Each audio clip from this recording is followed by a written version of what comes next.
He spoke how he had done 900 rallies and the fact that God saved his life for a reason. Eric. That's right, Isha. Also, we had Elon Musk actually tweeting after Trump made his speech.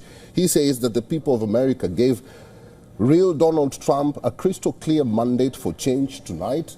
And it's actually what Trump said at the end of his speech that got my eyes. He says that he's going to pay back, regain control of the country. We can do things that people thought we could not do. We will reduce taxes. We are going to do a lot to make the nation great again. Massive victory for democracy and freedom. He says, I am not going to do more rallies. I have done more than 900 rallies. Right. God spared my life for a reason and save our country. He speaks about unity. He speaks about a lot that he's going to promise or he's going to do for the country. So let's try and talk to our correspondent, Sidhan Sibol, who is in Washington, D.C., to just try and get the mood on the ground. Sidhan Sibol, if you can hear me, what's the mood like? Because this election seems to be called by several media houses. We have ABC, which is calling the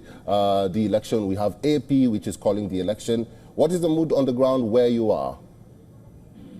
Well, Eric, here in Washington, it is around 3 a.m. in the morning. So, essentially, we know that there was a victory speech that was planned by Team Kamala Harris at the Howard University. That doesn't look like it's going to happen. What we have seen so far in the last 6 hours is Donald Trump addressing the victory speech. As you have already pointed out, we just saw that inclusion of the victory speech in Florida, and essentially declaring himself as the victor. There is no official word.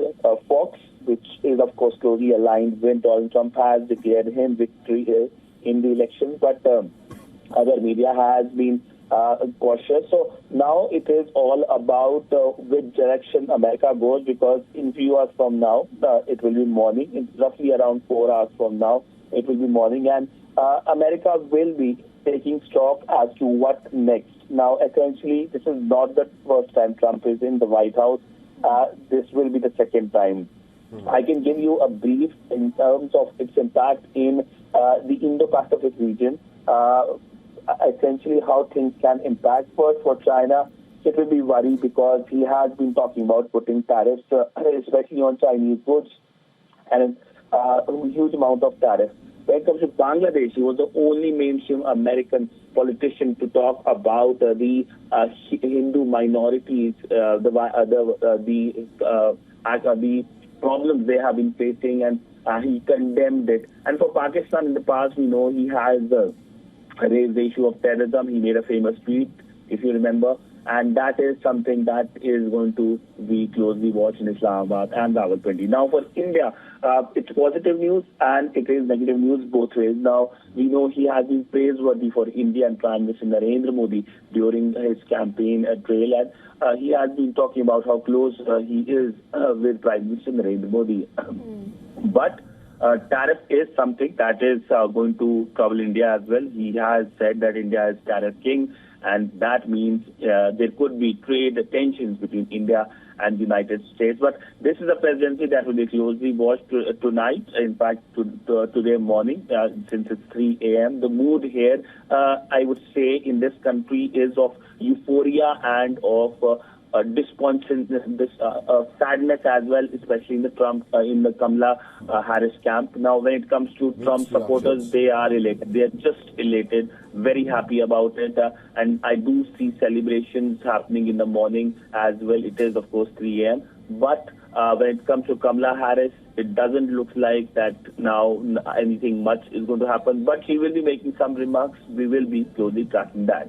All right, that is our correspondent, Sidhan Sibol. Like he said, it is 3 a.m. in the United States, so they are still awaiting for the final word or the final call to see who the next president of the United States will be, because there are only two media houses which have called this election. The ABC News and also AP have called this election, saying that Trump is in the lead but Fox News has not yet called this election. We do understand that Trump is leading with 266, almost 270 to get the win. 267, yeah. Media houses, not all of them, Eric, have called the victory, but That's we right. just heard Donald Trump give a victory speech. Also, waiting very patiently is Dr. Nigel Fletcher now, who joins us from London, UK.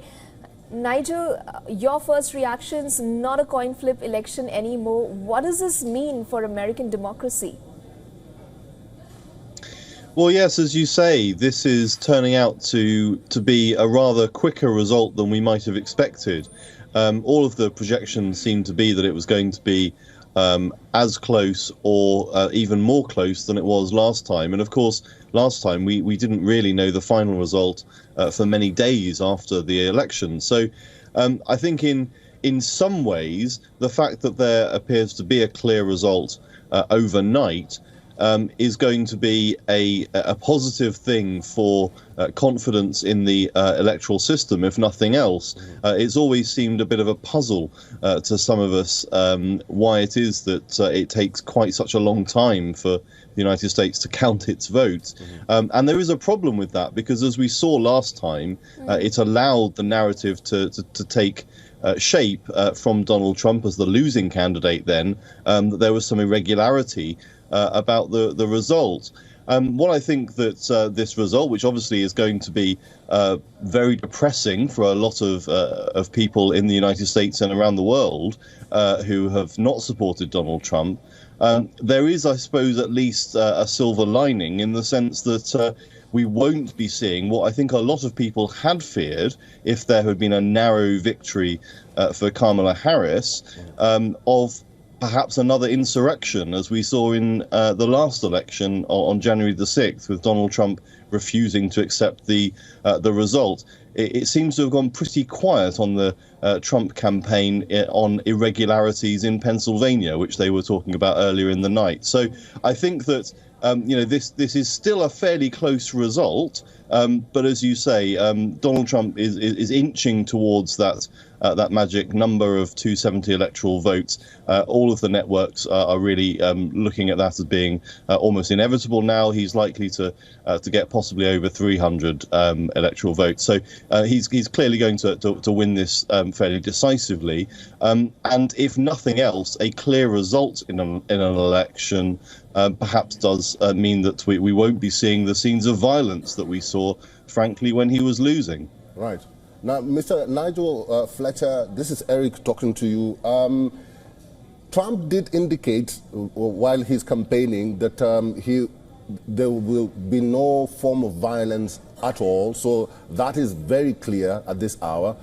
I just want us to talk about what he said during his victory speech. He says that he's going to reduce taxes. We are going to do a lot more to make the nation great again.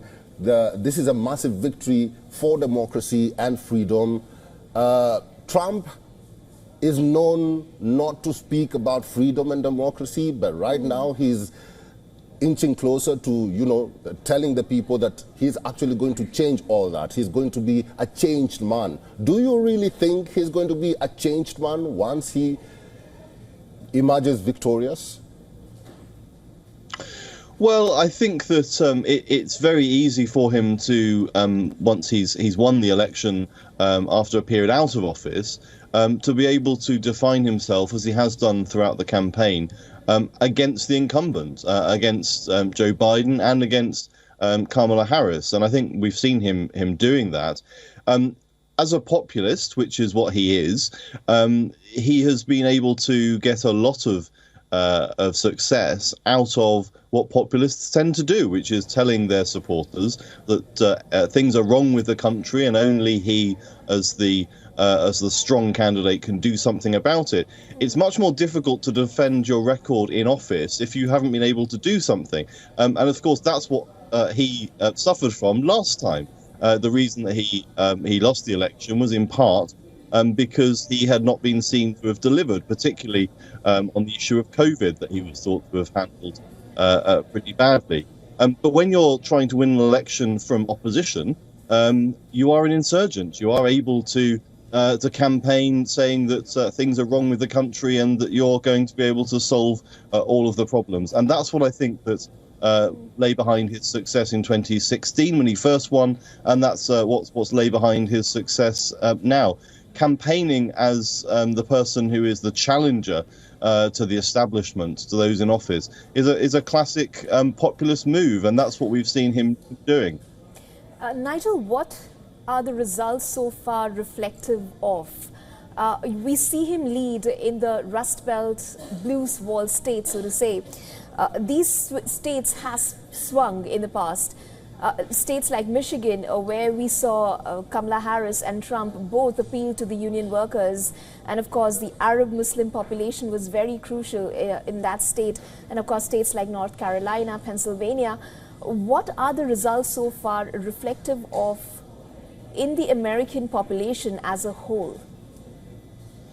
Well, what we're seeing is the fact that the appeal that Donald Trump has had and has managed to sustain throughout his time as a candidate and as a presidential contender is to appeal to working class voters and to those who feel they've been left behind by the establishment, however we define that, and to make, as I say, a populist appeal to them that things can be better if they vote for him. And I think that's something which has been quite difficult for many of us to understand, because you can look at the policy platform and what Trump believes in, particularly his views on race, for example. Many people having great concerns about that, and simply not able to understand why it is that ethnic minority voters would want to vote for him.